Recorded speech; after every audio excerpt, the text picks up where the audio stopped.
Hello again guys, as always I'm yours teacher Cedric. So in today's video tugiye kurebera hamwe iyi topic yitwa isostasy.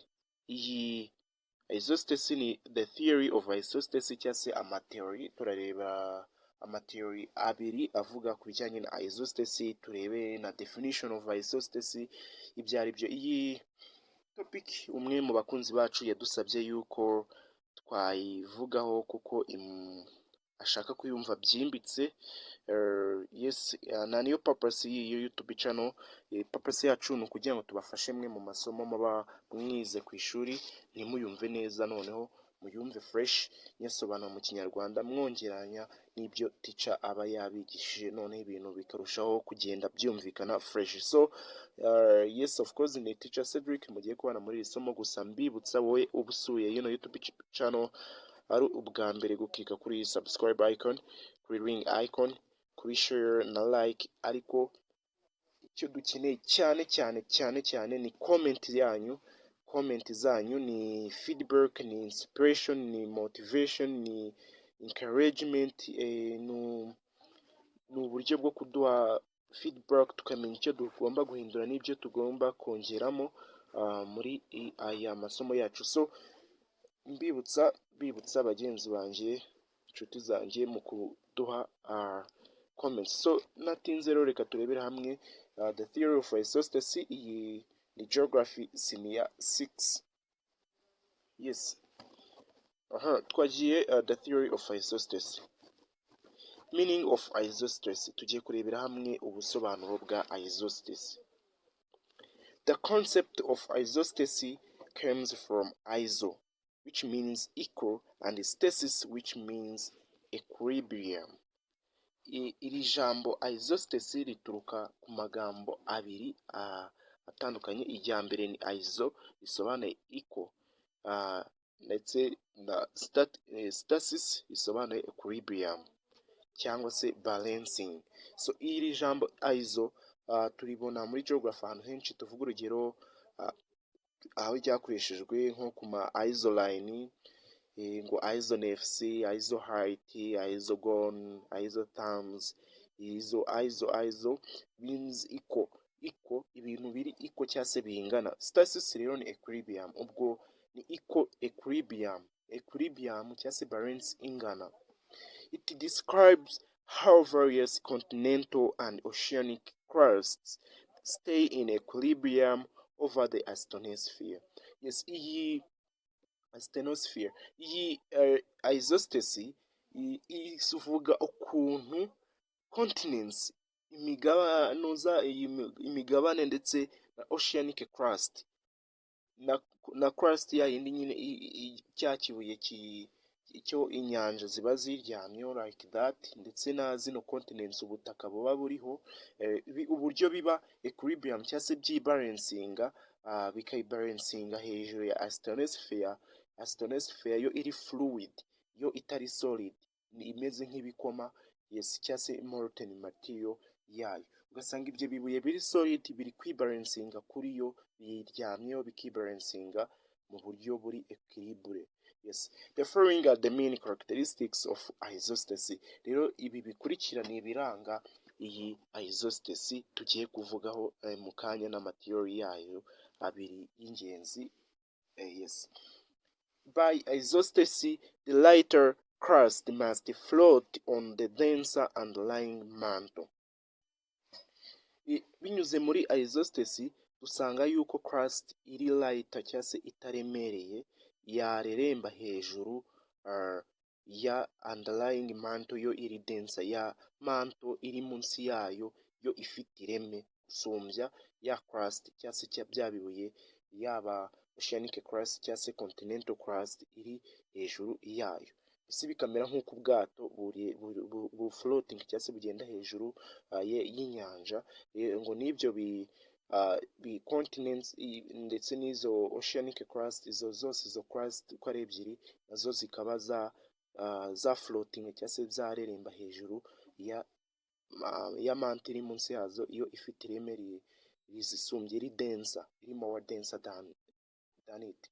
So iya kabiri, it explains how different topographic heights can exist on the earth's surface. Nanone iyi isostasy idufasha gusobanura buryo ki topographic heights, uburebure bugiye butandukanye nk'imisozi, utu hills, ibintu bityo, ibibaya, ibintu nk'ibyo byabaho kuri surface y'isi. Kuki byabaho? Iyi isostasy cyangwa se ko iyo equilibrium niyo ibisobanura. Isostatic equilibrium is an ideal which states where the crust and mantle would settle in equilibrium in absence of disturbing forces. Iyi isostatic equilibrium ni igitekerezo tubwira buryo ki crust ndetse na mantle biguma kubaho mu buryo buri equilibre, bubalansinga mu gihe nta mbaraga zibyivanze mu disturbing forces, bikagumya muri equilibre. Niyo nizo mbaraga zibonetse iyo equilibre imera nk'itayeho umurongo gatoya ariko ikongera ikisubiranya mu buryo butangaje cyane. Indi ni isostasy theory is concerned with the vertical movements of plates which depend on lithospheric masses. Theory ya isostasy nanone ijyaniranye n'uburyo zino plates, tectonic plates zimoving ariko vertically not horizontally, zizamuka cyangwa se zimanuka zigana aho munsi. Yes, ibyo bikaza gutuma habaho none nako bikaba bishingira kuri lithospheric masses cyangwa se bishingiye ku kuntu nyine iyo lithosphere iba ifite ireme. Yes, birabizi izo crust zigizwe n'ibibuye n'ubutaka, ibyo biba bifite mass nyine, uburemere. Yes, mu gihe biba biri hejuru y'ikintu kidafite mass nk'iyacyo cyangwa se ibintu biri fluid cyangwa molten material, ubwo ni ukuvuga iyo muri mantle cyangwa se muri asthenosphere. So the loading of crust by ice or sediments may cause the subsidence of lithosphere, whereas the discharge resulting from ice melting or erosion may cause the uplift of lithospheric compartment.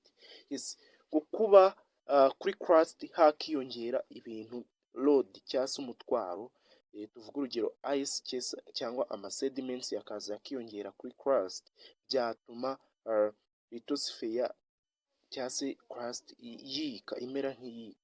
Mu gihe ku rundi ruhande kuba iyo mitwaro yari yiyongeye kuri crust, mu gihe ibaye discharged cyangwa se igabanutse, tuvuga urugero niba hari kuri crust hari hiyongeyeho umutwaro w'urubura, ugasanga noneho uwo mutwaro uragabanutse bitewe n'uko aya ice ya meltinze yavuyemo amazi cyangwa se erosion ikabaho. Mu gihe kunuza kuri crust hari hiyongeye umutwaro wa deposition w'amasediments, noneho yakaza kuba eroded, yakaba washed away, bishobora gutuma, birumvikana ibyo ni ibintu, ni imitwaro iri kuba discharged cyangwa se iri kuvaho kuri ya crust. Noneho rero biri gutuma ibiro byayo bigabanuka cyangwa se mass yayo igabanuka, bizatuma habaho uplift cyangwa se kuzamuka kwa lithospheric compartment, kw'iyo lithosphere cyangwa se iyo crust izazamuka bitewe n'uko ibiro byayo byagabanutse. Yes, the waxing and waning of ice sheets, erosion, sedimentation, and extrusive volcanisms are examples of processes that perturb isostasy. Noneho hari processes agiye atandukanye yabangamira iyi equilibre y'isi yacu. Ubwo ni ukuvuga aya processes ya warning and waxing bya ice sheets, ubwo ni ukuvuga nyine kubaho kwa ice sheets ndetse no kuyonga kwayo k'urubura, kuba hariho ibyitwa sedimentation, kuba habaho iruka ry'ibirunga, extrusive volcanisms, bikaba ibyo bikoma byaza ku isi, bikumva byose bibangamira kwibalansinga ku isi. Isostasy. Point ya nyuma ndatubwira uti isostasy controls the regional elevations of continents and ocean flows in accordance with the densities of the underlying rocks. Isostasy cyangwa se equilibre y'isi niyo igena uburyo ahantu hamwe na hamwe hagenda hazamukamo, ahandi hakabaho ocean flows, ahandi hakabaho ku ndiba y'inyanja, mu buryo nyine biratuma bitewe na density cyangwa se ireme ry'ibibuye biri munsi yaho. Ibyo byose ikabikora mu buryo bwo kwikiribura cyangwa se byo kubalansinga isi. So tugiye kurebera hamwe point 3.6.2 ari byo main theories of isostasy cyangwa se bimwe mu bitekerezo bisobanura isostasy. Bibutsa yuko theory ni principles or ideas that are not yet proved to be true 100%. Cyangwa se ni theories ni ibitekerezo biba biri kugerageza gusobanura ikintu uburyo cyabayeho. So mu matiyori rero yasobanura ibijyanye n'equilibre y'isi cyangwa se isostasy cyangwa se uburyo isi yibalansingamo. Iya mbere ni abiri. Iya mbere ni iyitwa Practice theory cyangwa se teori ya practice. Bakatubwira ngo there are two main theories which have been developed to explain how isostasy acts to support mountain masses. Iya mbere ni iya Practice theory. The theory stipulates that there are lateral changes in rock density across the lithosphere or crust. If the mantle below is uniformly dense, the less dense crustal rocks float higher to become mountains, whereas the denser blocks form basins and lowlands. Iyi theory ya Pratt yoyo itubwira yuko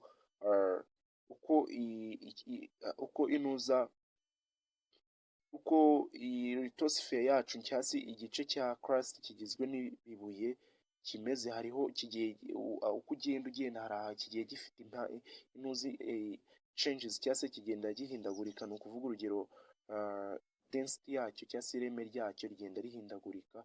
Ubwo ni ukuvuga nyine crust. Yes, iri kuvuga ko igenda ihindagurika mu buryo bujyanye n'amazi cyangwa se bw'uburemere. Akatubwira ati rero manto iri munsi y'icyo kibuye gifite imiterere igiye itandukanye, ni ukuvuga mu bijyanye n'uburemere bitaremeye kimwe, yoyo iri uniformly dense, yoyo ifite ireme rimeze kimwe ahantu hose. Noneho kandi nanone ikindi ntabwo ireme ryayo rirusha crustal rocks cyangwa se ayo mabuye yagize crust yaba yari kuyaremba hejuru. Yes, noneho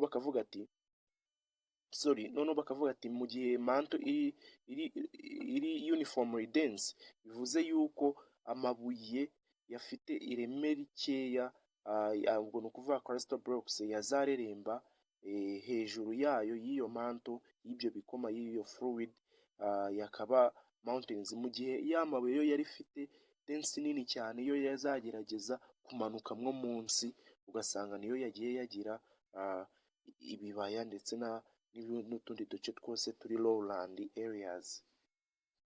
Mbese ubwo ni nk'uko wavuga ati ufashe ibintu bibiri bifite uburemere butandukanye ukabishyira nko mu base irimo igikoma, cya kindi gifite ireme ryinshi nicyo kizamanuka cyane gusumbya cya kindi gifite ireme rikeya. Rero icyo kintu gifite ireme rikeya nicyo kizaba tugishyize mu cyiciro cy'umusozi, mu gihe icyo gifite ireme ryinshi cyo kizika cyane aricyo kizavamo ikibaya. Iyo niko Pratt yabisobanuye. Undi wa kabiri ni Airy's theory. According to Airy's theory, the rock density across the lithosphere is approximately the same, but the crustal blocks have different thicknesses. Yes, Airy we atandukanye na Pratt bavuga yuko density y'ibuye rigize lithosphere cyangwa se crust yoyo biri hafi kungana, nta itandukaniro riri cyangwa se ahubwo bingana.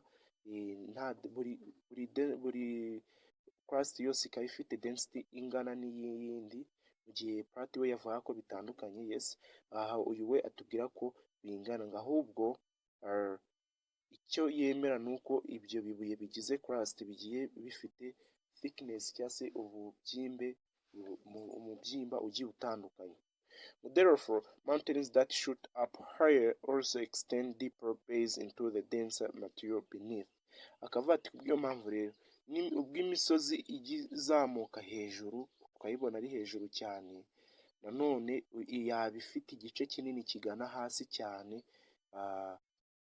into the denser material beneath, ikinjira munsi y'izo materials cyangwa se iyo molten material cyangwa iyo manto iri munsi yayo kandi ifite ireme ryinshi. Noneho akava both theories predict a relative deficiency of mass under high mountains. Izi theories zose zigerageza kugaragaza inuza ibura ry'uburemere ry'imisozi under high mountains, munsi y'imisozi miremire. Airy's theory is now known to be a better explanation of mountains within continental regions. Ngo rero iyi teori ya Airy niyo aka kanya izwi cyane kuba ariyo isobanura neza ku bijyanye n'imisozi iba iri mu gice cya continental cyangwa cya continent, mu gihe practice theory yoyo isobanura neza itandukaniro riri hagati y'imigabane ndetse n'inyanja, mu gihe continental crust yoyo iri granitic, igizwe n'amabuye ya granite menshi na menshi yari mu bwoko bwa granite, yakaba yari less dense cyangwa se yafite ireme rikeya gusumbya ayo ngayo ya basalt cyangwa se basaltic ocean basin, gusumbya amabuye ya oceanic crust yoyo igizwe n'amabuye yari mu bwoko bwa basalt. Bikumva rero ayo mabuye yo mu bwoko bwa basalt yaremeye cyane, uri kumva ku buryo bw'inyanja ishobora kuba ari yo mpamvu yamanutse cyane ku nyanja, hakaba hari depression, mu gihe ya mabuye yacu ya granite yagize continent yacu yo yataremeye cyane, ariyo mpamvu yazamutse cyane. Rero ugasanga topography yacu iri hejuru gusumbya iy'inyanja ya oceanic crust, cyangwa se topography ya continental crust iri hejuru gusumbya iya oceanic crust. So thank you, nizere yuko uwatubajije uwadusabye gusobanura ku bijyanye na isostasy yasubijwe. Nibutsa n'abandi mugiye muduha comment ku bintu byinshi twabakorera cyangwa se ku mapoem, ku ma topics twagenda tubigisha. Bibutsa yuko twigisha history, geography, entrepreneurship, general study and communication skills, literature n'ayandi masomo menshi agiye atandukanye. Igihe twari kumwe ni teacher Cedric. I hope that we'll be together in the next video. Thank you guys, I really love you.